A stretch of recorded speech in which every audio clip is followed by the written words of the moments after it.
मेरी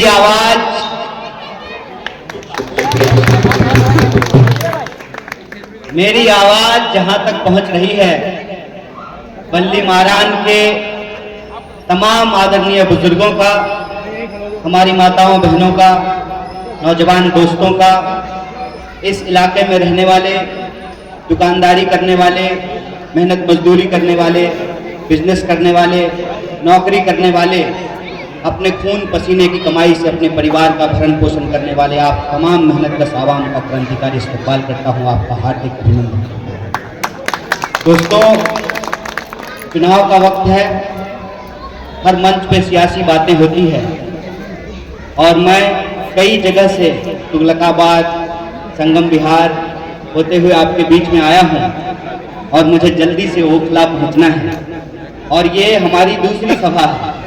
मुझे इससे पहली सभा में आना था लेकिन मैं वहां पहुंच नहीं पाया। मैं माफ़ी चाहता हूं उस कॉलोनी के तमाम लोगों से। नबी करीम में मैं वहां प्रेम नगर में मैं नहीं आ पाया, नौशाद भाई मुझे बता रहे हैं। तो अब आप लोगों के बीच में हूं, आपसे मैं दो चार बात करूंगा और बिल्कुल दिल की बात करूंगा, क्योंकि मन की बात करने का ठेका आजकल वजीर आजम ने ले रखा है। मुझे दो चार दिल की बातें आपसे करनी है और बिना किसी लाग लपेट का सीधी सी बात कहनी है। बल्ली मारान की गलियां हैं गालिब की, और गालिब कहते थे कि रगों में दौड़ते फिरने के हम नहीं कायल, जब आंख से न टपका तो लहू। जो बात कहेंगे बिल्कुल सीधी बात करेंगे। पहली जरूरी और अव्वल बात कि मैं आपको ये समझाने नहीं आया हूं कि आपको क्या करना चाहिए। मेरा मानना है कि इस देश की राजधानी, देश का दिल, दिल्ली में रहने वाले लोग सियासी तौर पे बहुत समझदार लोग। नहीं तो एक बात बताइए कि एक ही साल में दो चुनाव होते हैं। 2024 का चुनाव हुआ था, 2025 का चुनाव हो रहा है। इससे पहले 2014 का चुनाव हुआ, फिर 2015 का चुनाव, 2019 का चुनाव हुआ, फिर 2020 का चुनाव हुआ। दिल्ली वालों से कोई ये शिकायत नहीं कर सकता, कोई पॉलिटिकल पार्टी ये नहीं कह सकती कि दिल्ली को लोगों ने हमको मौका नहीं दिया। दिल्ली वाले जब देते हैं दिल खोल कर देते हैं, और दिल्ली वालों ने सबको दिल खोल कर दिया। आप देखिए कि कांग्रेस पार्टी की सरकार थी तो 15 साल कांग्रेस पार्टी की सरकार, आम आदमी पार्टी की सरकार बनी है तो 10 साल आम आदमी पार्टी की सरकार बनी, और पिछले 3 बार से 2014 में भी, 2019 में भी और 2024 में भी भाजपा को साथ के साथ सांसद जिता करके दिया है। ऐसे ही दिल्ली दिल वालों की दिल्ली नहीं कही जाती है। सवाल यह है कि कोई आ करके आपको क्या समझाएगा। हम अभी गाड़ी से आए हैं, पों पों करते हुए चले जाएंगे।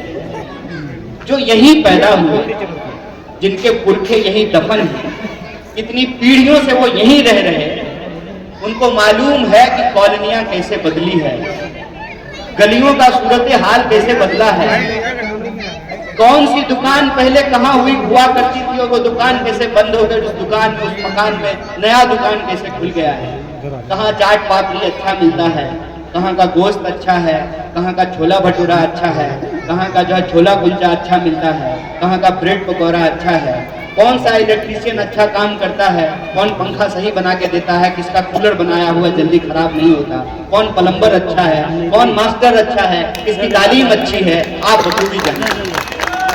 हम आपको नहीं बता सकते। क्यों?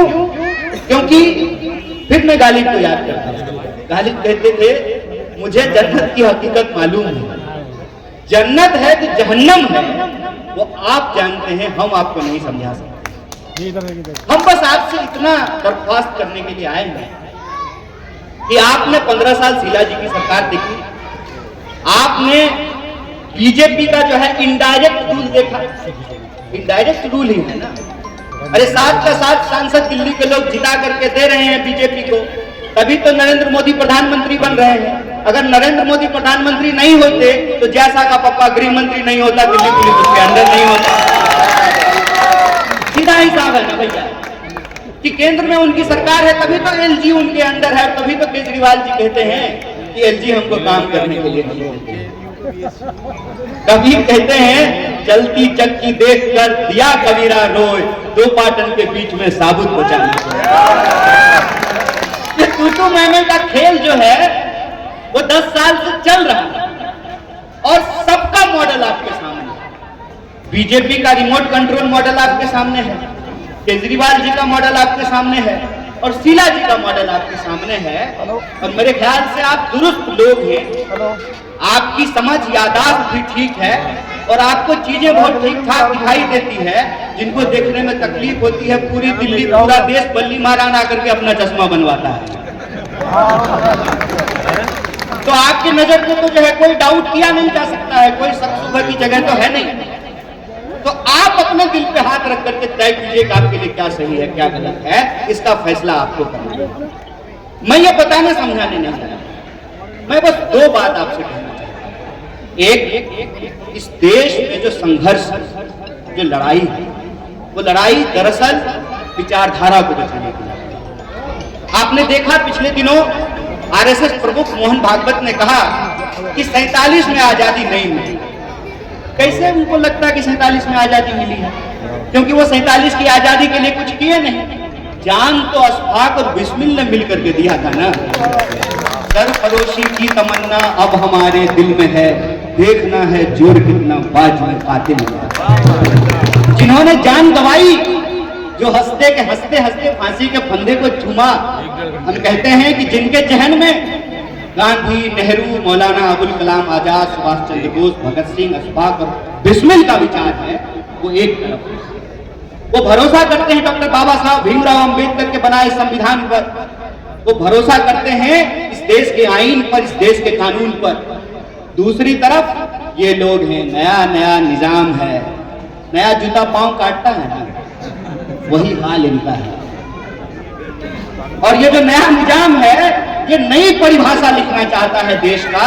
इसीलिए मैं कहता हूं ये सोच की लड़ाई है। एक तरफ नफरत की सियासत है, दूसरी तरफ हम कहते हैं भारत मां के 4 सिपाही, हिंदू, मुस्लिम, सिख, ईसाई, ये सोच है, ये समझ है। अब ये जो लड़ाई है, ये जो सोच की लड़ाई है, इस सोच की लड़ाई को हम तमाम लोगों को समझना पड़ेगा। और ठीक कहा, हमारे बीच में कई पुराने साथी मौजूद हैं, माफ कीजिएगा मैं तमाम लोगों का बारी बारी से नाम नहीं लिया हूं नौशाद भाई, क्योंकि मुझे जल्दी जाना है और हमारे काफी तजुर्बेदार